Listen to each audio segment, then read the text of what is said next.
Mais ta mère, est-ce que t'es médecin? Est-ce que vous êtes médecin? Vous êtes là à chercher le hic, le problème. Vous croyez que moi...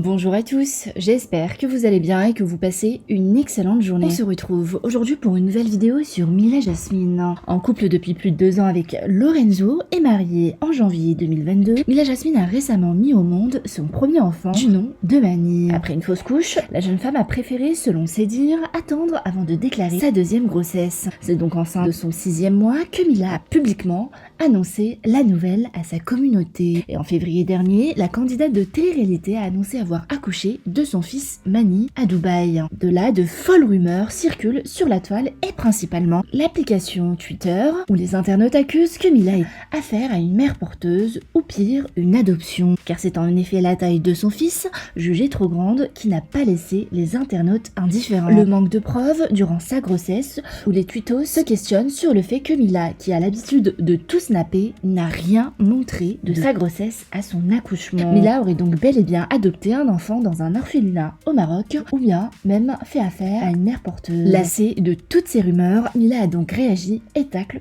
très fort. Avant de vous laisser avec les vidéos, je vous invite à vous abonner et activer la cloche pour ne plus rien rater des prochaines vidéos et n'hésitez surtout pas à réagir en commentaire.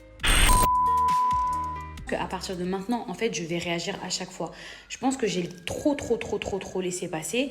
Et à chaque fois, je me disais, tu sais quoi, laisse passer, genre, faut que tu sois au-dessus. Mais je pense qu'à partir de maintenant, en fait, je vais répondre à chaque truc parce que, en fait, en ne répondant pas, je pense qu'il y a beaucoup de gens qui, déjà, non seulement ont pris la confiance, mais en plus, en fait, ça a engendré et ça a laissé, en fait, se créer des rumeurs absolument horribles à propos de mon fils. Vous vous rendez compte que vous vous permettez de créer des rumeurs sur un enfant, sur mon fils, déjà un enfant qui n'est même pas le vôtre, qui est le mien.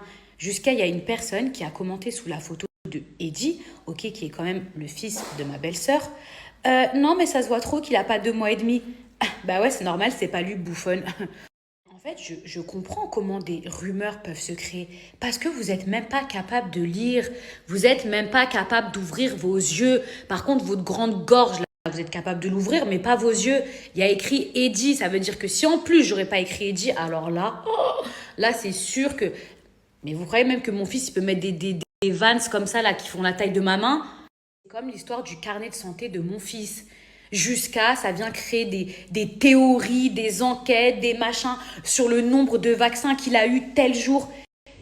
Mais ta mère, est-ce que t'es médecin? Est-ce que vous êtes médecin? Vous êtes là à chercher le hic, le problème. Vous croyez que moi je vais trafiquer un carnet de santé?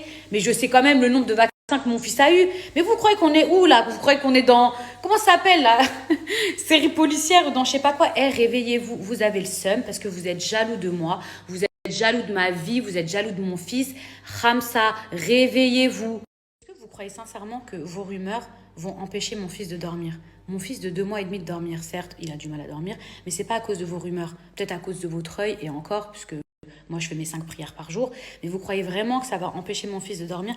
La seule chose que vous allez faire, déjà, c'est moi m'énerver, mais au-delà de ça, c'est me faire gagner des hasenettes. Et vous prendre de ces péchés de parler d'une maman, de parler d'un enfant, de parler d'un nourrisson. Mais vous savez, comme ces péchés, je gagne des hasenettes. Et vous pouvez dire ce que vous voulez. Oh, ça se prononce pas comme ça. Oh, tu te prends pour une arabe. Je me prends pas pour une arabe. Je sais qui je suis, je sais d'où je viens. Par contre, je suis musulmane. Et par contre, c'est dit que quand on est super médisant, t'as vu, envers une personne, oui, on gagne des hasenettes, surtout en ce mois du Ramadan, en ce mois béni. Alors, je suis pas là pour vous prêcher la bonne parole, mais alors, alors écoutez-moi bien, si vous croyez sincèrement en Dieu, moi, à votre place, comment j'aurais peur. Vous voyez là, vos langues sales, là, vos langues dégueulasses qui viennent dormir sur le profil d'une maman, à critiquer, à parler d'un nourrisson, d'un nouveau-né. Mais la honte, mais honte à vous. Vous arrivez à vous regarder dans un miroir et vous osez parler de moi, même d'un être aussi pur. Et vous êtes là à créer des fausses rumeurs jusqu'à inventer ma grossesse, jusqu'à parler de ma grossesse. Vous êtes là, vous en pouvez plus de ma vie, vous n'en pouvez plus. D'abord, ça a commencé avec la mère porteuse. Sauf que quand très vite, il y en a certains qui ont dit que c'était pas possible, qu'à Dubaï, on ne pouvait pas faire appel à une mère porteuse, parce que vous êtes trop con, trop inculte pour pouvoir le savoir, vu que vous n'êtes jamais sorti de chez vous. Tout de suite, vous vous êtes rétracté sur cette rumeur et vous avez commencé à dire « Ah non, finalement, elle a adopté ». Mais si j'avais adopté, vous croyez que j'aurais honte de le dire? Vous croyez que ce serait genre un péché, genre un truc sale que j'aurais voulu cacher. Déjà, mon fils, il a la même tête que moi. Mon fils, il a la même tête que moi. Ça veut dire déjà, rien que ça, on sait que c'est mon fils. Mais même si j'avais voulu adopter, pourquoi je l'aurais caché? Moi, je suis partie dans des orphelinats, je l'ai déjà dit la dernière fois. Chose que vous êtes incapable de faire. Parce que pour ça, faut... Vous savez, il faut être humain, il faut aimer l'humain, il faut vouloir aider les autres. Mais déjà, vous n'êtes même pas capable de vous aider vous-même. Pardon, un mois de rédemption, un mois où on essaye d'être la meilleure version de nous-mêmes. Vous êtes la pire version de vous-même. Mais c'est pas moi qui vais vous juger, hein. Ah, explication alors que je te dois rien, mais vas-y, on va s'expliquer.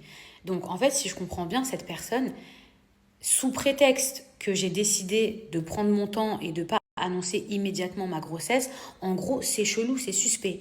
Mais je vais vous dire une autre chose. Bizarrement, quand une influenceuse elle annonce sa grossesse au bout de 2 mois ou du troisième mois, vous êtes tous là à dire «Oh, mais on dirait que ça fait 100 ans qu'elle est enceinte celle-là.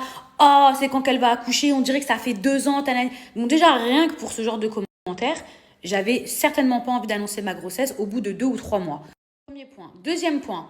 Quand on suit mon histoire, quand même, quand on suit un peu mon histoire et qu'on sait que juste avant, j'ai perdu mon bébé, d'accord, c'est quand même très très très grave.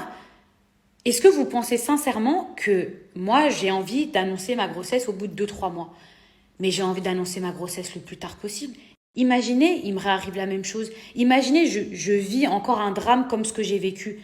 Mais encore heureux que je me protège, encore heureux que j'ai envie d'attendre le dernier moment. Ça, c'est pas suffisamment légitime pour vous? C'est pas une raison suffisante au-delà de vas-y, ça fait 100 ans qu'elle est enceinte, parce que ça, à la limite, ça, c'est que les réseaux sociaux. C'est encore autre chose, on s'en fout. Mais quand vous avez perdu un bébé, vous pouvez même pas savoir, mais une femme qui sait ce que c'est, vous croyez que tout de suite vous avez envie d'annoncer à la terre entière que vous êtes enceinte, sachant qu'il y a peut-être un autre risque et que là, à ce moment-là, la peine, elle va être fois 1000 si en plus vous êtes exposé? Ensuite, on va parler de Shanna et Jess, parce que tu es en train de parler de Shanna et Jess dans ton message, qu'en mode, elles, ce sont des grandes sportives, et que ça s'est grave vu, et que sur moi, ça se voyait pas, donc c'est chelou. Mais tu es au courant que chaque femme, c'est différent? Est-ce que tu es au courant qu'il y a des femmes qui, par exemple, sont en surpoids et vont quasiment pas prendre de poids, alors qu'on s'imagine que ça va devenir, je sais pas, qu'elles vont prendre peut-être 30 kilos et qu'elles prennent pas 30 kilos, et qu'à l'inverse, tu as des maigrichonnes, des femmes qui sont comme ça, et qui prennent 30 kilos? Parce que moi, en fait, j'étais déjà, entre guillemets, en forme. Fallait automatiquement que je prenne 40 kilos. C'était obligé, c'est une statistique, c'est comme ça. Mais vous êtes malade. Donc en fait, en résumé, si je comprends bien, il y a certaines personnes qui ne croient pas à ma grossesse parce que j'ai mis tant de temps à l'annoncer, c'est ça? Si je comprends bien. Et parce que j'ai été trop fraîche, c'est ça? Parce que j'étais pas assez éclatée, parce que j'étais pas assez au bout du rouleau.